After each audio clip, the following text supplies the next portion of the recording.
मरीज के सिर के दोनों तरफ नींबू लगाते,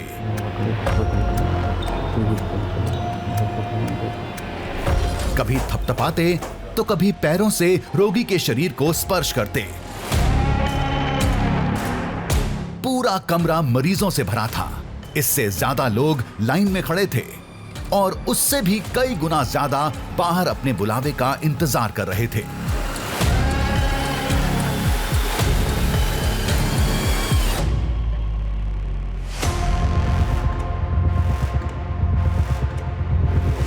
इतनी भीड़ और अफरा तफरी में तो कुछ पता ही नहीं चलेगा। अब एक एक केस को गौर से देखते हैं, तब कुछ समझ में आएगा।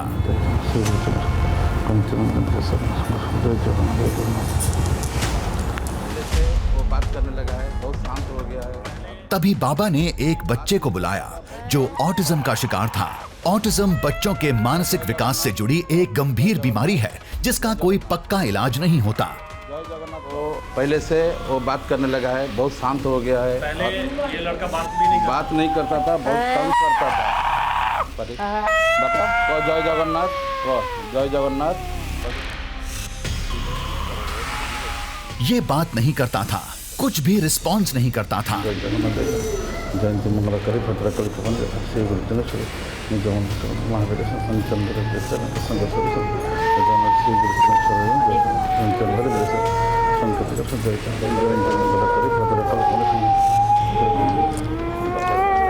बापरे कल जय जगन्नाथ, जय जगन्नाथ कह दे।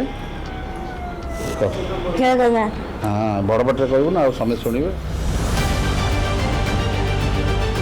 जो बच्चा बात नहीं समझता, सुनकर प्रतिक्रिया नहीं देता, उसने इलाज के बाद बाबा के कहने पर जय जगन्नाथ बोला। जय जगन्नाथ कह दे। हाँ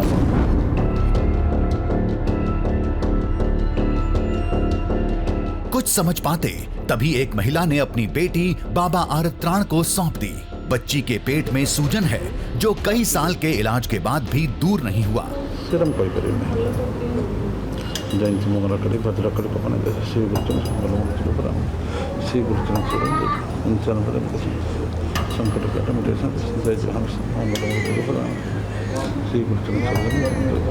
कुछ देर बाद बाबा ने मां से बेटी का पेट चेक करने को कहा।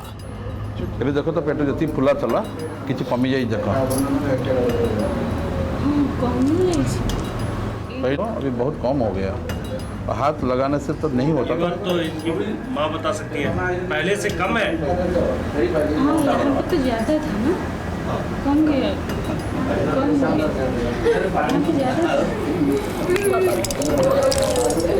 अरे असर देख माँ बाबा के कदमों में गिर पड़ी। देखो हम भगवान प्रे कर, तुम भी करो, हम भगवान नहीं है। इन दोनों मामलों ने हमारे दिमाग को चक्कर घिन्नी बना दिया। ये सब कैसे हो रहा था, समझ से परे था। फिर बाबा आरत्राण ने साफ किया, वो कई बीमारियों का इलाज करते हैं, लेकिन हर रोग एक बार में ठीक नहीं होता। कभी कभी कई चक्कर लगाने पड़ते हैं। हमारे यहाँ सबसे कम 5 बार मिलना पड़ता है। सबसे कम 5 बार मिलना पड़ता है और ज़्यादा से ज़्यादा 25-30 बार मिलता है। बच्चे सीपी और ऑटिज्म के लिए 20-25 बार 20-25 बार मिलना पड़ता है।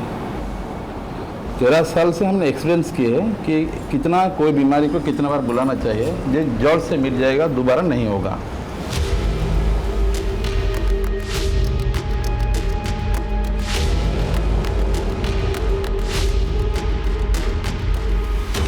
इसके बाद जो हुआ उसने हमें हिला कर रख दिया। ये एक ऐसा केस था जिसने पूरी कहानी पलट कर रख दी।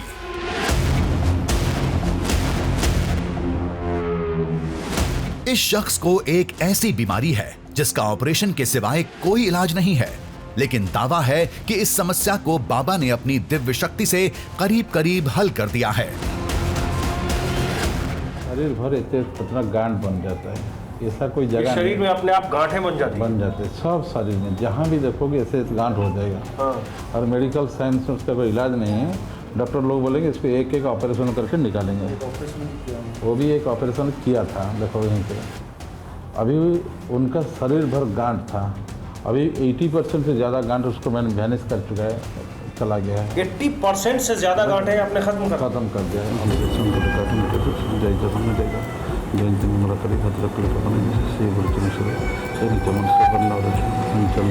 बाबा के दावे के मुताबिक जो डॉक्टर नहीं कर पाया वो उन्होंने कर दिया।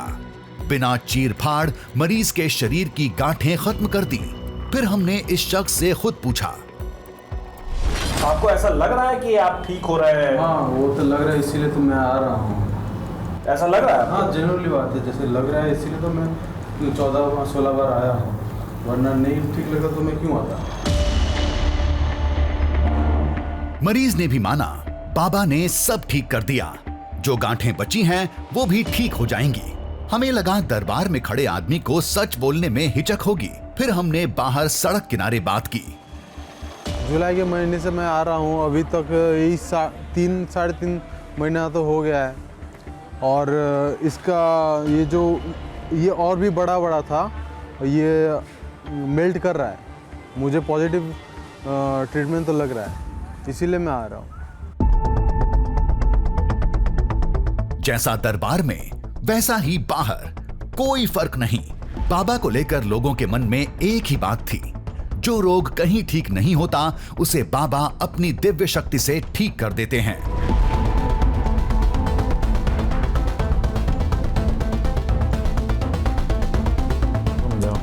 जहाँ मेडिकल साइंस में अटैक्सिया का कोई मेडिसिन नहीं है। अब चल के देखो कैसे खुद अपने दौड़ने लगा है वो। अभी तो हमें वही दिखा जो हमारे सामने हुआ, या यूं कहें कि हमें जो दिखाया गया। अब इस दावे से जुड़े सारे पक्ष को जानना था। सोच आएगा कैसे मेडिकल प्रोफेसर आदमी हमें ऐसे इजीली ठीक कर लेते हैं। बाबा ये सब कब से कर रहे हैं, और सबसे बड़ी बात, कैसे कर रहे हैं? क्या वाकई इनके पास कोई दिव्य शक्ति है? अगर हाँ, तो वो कहां से मिली? अगर नहीं, तो कैमरे के सामने मरीज ठीक कैसे हो रहे थे? अब देखो, मुंह कैसा लगा, हाथ कैसा लगा, हल्का लग रहा है। ठीक है, तो मिलते जाओ, ठीक हो जाओ। ये जानने हम पहुंचे भुवनेश्वर से 65 किलोमीटर दूर जगत सिंहपुर जिले के पियौल गांव।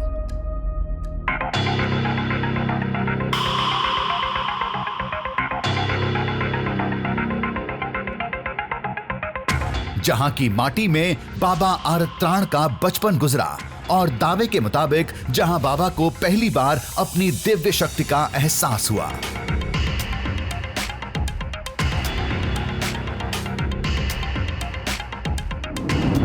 ये उस समय की बात है जब आरत्राण बाबा नहीं, गांव के एक आम इंसान हुआ करते थे।